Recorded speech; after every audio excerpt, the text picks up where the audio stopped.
Paul McCartney's musical legacy is so vast and well documented that almost every detail, down to the city he and the Beatles visited on a specific date in 1966, can be easily retrieved.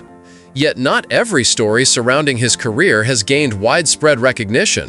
One such lesser-known tale involves a full instrumental cover album McCartney quietly released in 1977 under the alias Thrillington.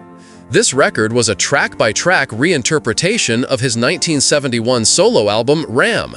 Though the album was recorded during the Ram sessions in 1971, it was set aside as Paul and Linda McCartney focused their energy on launching their new band, Wings. When Thrillington finally saw the light of day 6 years later, it did so with very little promotion. Officially, McCartney's name was nowhere to be found, and the only clue hinting at his involvement was an illustrated image of his face peeking out from the control room on the back cover. The project was released under the persona of a fictional socialite named Percy Thrills Thrillington. Known for his love of quirky projects, McCartney reimagined Ram as if it had been created in the 1930s, complete with vintage-style artwork, Art Deco fonts, and a cover illustration depicting a tuxedo gentleman, complete with a ram's head, playing the violin. True to its concept, the album contains no lead vocals. Instead, several tracks feature ensemble vocals reminiscent of barbershop harmonies, or the style popularized by the Swingle Singers. For these parts, McCartney enlisted the Mike Sam's Singers, a group he had previously worked with on Beatles tracks like I Am the Walrus and Good Night from the White Album. Musically, Thrillington was far from a gimmick. Songs like Monkberry Moon Delight stood out for their energetic horn arrangements, while Dear Boy carried a sound that evoked comparisons to Brian Wilson's Pet Sounds sessions. As one of the era's most talented pop producers, McCartney's expertise was evident throughout the album.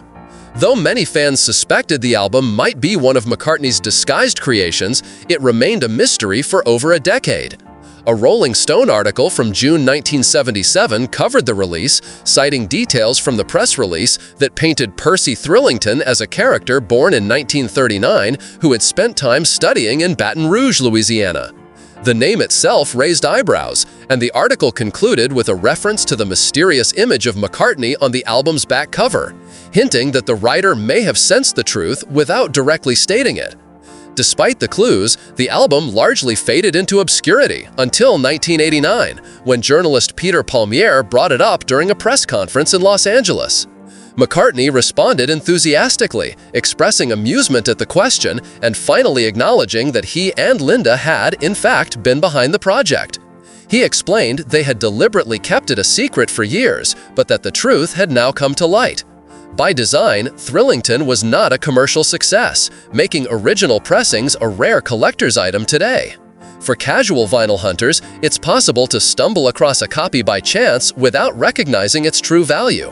However, among informed collectors, prices for original UK vinyl releases can be exceptionally high, especially on platforms like Discogs.